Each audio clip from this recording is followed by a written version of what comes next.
जी, हुमायूं मोहम्मद साहब आप कुछ कहना चाह रहे थे। देखिए देखिए हामिद मीर साहब, इस तरह है कि किसान कार्ड का जिक्र किया अभी बिलाल साहब ने। आपको पता है किसान कार्ड पे किसान खुद क्या कहते हैं? वो कहते हैं इसके ऊपर मेरे ख्याल में 1,25,000 रुपये या समथिंग लाइक दैट है वो दिए जाते हैं। वो कहते हैं जब ये देते हैं वो उसमें से मेरे ख्याल में 5 या 10,000 रुपये काट लेते हैं पहले ही बिफोर। अच्छा, अब ये किसान कार्ड जब ये देते हैं ना तो ये कहते हैं कि ये डॉक्टर हुमायूं ही इसको, उनकी दुकान पे जाओगे तो ये चीज़ आपको मिलेगी। इन अ वे देर आर सर्टन स्टोर्स जहाँ पे ये चलेगा because it's kind of a card जो कैश आप कर लेते हैं। आपको पता है वो क्या कहते हैं? वो कहते हैं वो चीज़ जो 10 रुपए की है वो उस जगह पे 15 रुपए की मिलती है। सो इन अदर वर्ड्स वो किसान कार्ड वो लोग कह रहे हैं कि ये एज अ क्रेडिट कार्ड है और ये सारा फ्रॉड के लिहाज से कर रहे हैं। इसमें चीज़ें सस्ती होने की बजाय किसने महंगी कहा हो है, रही है। कहाँ पे कहा है? ये किसान वाले कह रहे हैं, आप जाके इनको चलें, सुन लीजिए। अब अच्छा, जाना एक पड़ेगा और जी, चीज़, निकलना एक और चीज़। पड़ेगा। देखिए एक और चीज़, आप एक काम करें, आप बिल्कुल, एक होता है ना पॉलिटिकल नैरेटिव, ठीक है, एक होता है स्टैटिस्टिक्स। आप थोड़े से स्टैटिस्टिक करके करें। एंड नंबर 2, जब आप जाएं आप इस तरह ना जाए जैसे वैसे तो आई थिंक कि Bilal is a good person, I genuinely think is a good person और ये अच्छा काम कर भी रहे होंगे, very good ठीक है ना, अ वेरी गुड पर्सन, ठीक है, एंड जेन्युइनली आप जाके, लेकिन आप ये याद रखिए कि जब वहां जाएं तो अपनी मर्जी से जाएं, बगैर किसी को बताए जाएं और फिर उसके बाद आके करें और आवाम से पूछें। आप फिक्र ना करें, उसके ऐसे बाद ही करें। करेंगे। क्यों? हालांकि मुझे उम्मीद नहीं है कि ये वो करेंगे, लेकिन चूंकि इनकी लीडर साहिबा जो है ना वो जिस कॉलेज में जाती है उस कॉलेज के स्टूडेंट नहीं होते, कहीं और से स्टूडेंट आके वहां बिठा देती है। चलें, वो ये काम ना बात दावा है। मीर साहब एक इजाज़त दीजिए, मैं आपसे, मेरी गुजारिश है, मैं आपको फहरिस्त दूंगा उन दावों की, उन कामों की जो हुए में, आप इंडिपेंडेंटली जाके उनको वेरीफाई करें। I know this for a fact कि ये काम हो गए।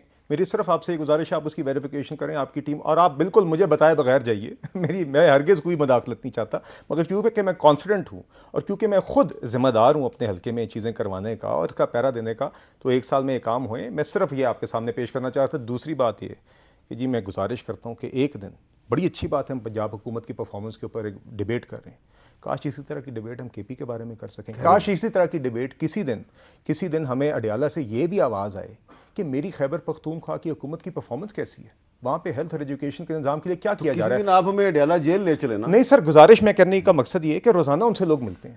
ये तो बयान कभी भी खान साहब का बाहर नहीं आता। बाकी अपनी रिहाई के हवाले से हर किस्म का सियासी नारा लगता है, अपनी हुकूमत की परफॉर्मेंस के बारे में कभी कोई बात इकॉनमी नहीं से भी काफ़ी आपका ताल्लुक है, दिलचस्पी है। एक सवाल पैदा हुआ है कि ये गवर्नमेंट जो है ये ऑयल प्राइसेस को डी रेगुलेट कर रही है और वो भी रमज़ान से पहले, तो इससे ये जो ऑयल प्राइसेस डी रेगुलेट होने से नुकसान नहीं हो जाएगा? नहीं मीर साहब, देखिए दुनिया में अभी पाकिस्तान के अंदर दीगर और अशिया की, अभी फ्रैंकली जी सच्ची बात है, मैं इस पोजीशन में नहीं हूँ हतमी तौर पे कि आपको बता सकूँ कि डी रेगुलेशन का कोई फ़ैसला हुआ है कि नहीं, मगर ये डिबेट हुकूमती सर्कल्स में या अदरवाइज़ काफ़ी देर से चल रही है और इसके मेरिट्स भी हैं। अब आप देखिए हमारी जो बुनियादी खुर्दोनोश की अशिया हैं वो भी डीरेगुलेटेड ही है ना जी। हुकूमत उनकी कीमतों का तयन तो नहीं करती, हुकूमत की जिम्मेदारी क्या है कि सप्लाई को इंश्योर करे, कीमतें स्टॉक रहे।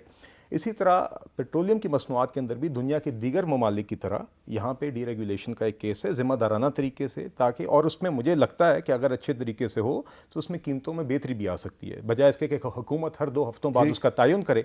आई थिंक मार्केट को अगर आप अच्छी रेगुलेशन के साथ मार्केट फोर्सेस पे छोड़ दें तो अक्सर उसमें कंज्यूमर और शहरी का ही फ़ायदा। बहुत बहुत शुक्रिया बिलाल अज़हर कियानी साहब और सेनेटर हुमायूं मोहम्मद साहब। और बिलाल कियानी साहब ने दावत दी है जी आप बाहर निकलें, तो हम बाहर ज़रूर निकलेंगे, सिर्फ पंजाब में नहीं निकलेंगे बल्कि खैबर पख्तूनख्वा में भी निकलेंगे, सिंध में भी निकलेंगे और कोशिश करेंगे कि बलूचिस्तान में भी निकलें, लेकिन शायद बलूचिस्तान की तरफ जाना मुश्किल हो या मुश्किल बना दिया जाए। लेकिन बलूचिस्तान अगर पाकिस्तान का हिस्सा है तो हम अगर बलूचिस्तान जाने की कोशिश करें तो किसी को हमें रोकना नहीं चाहिए।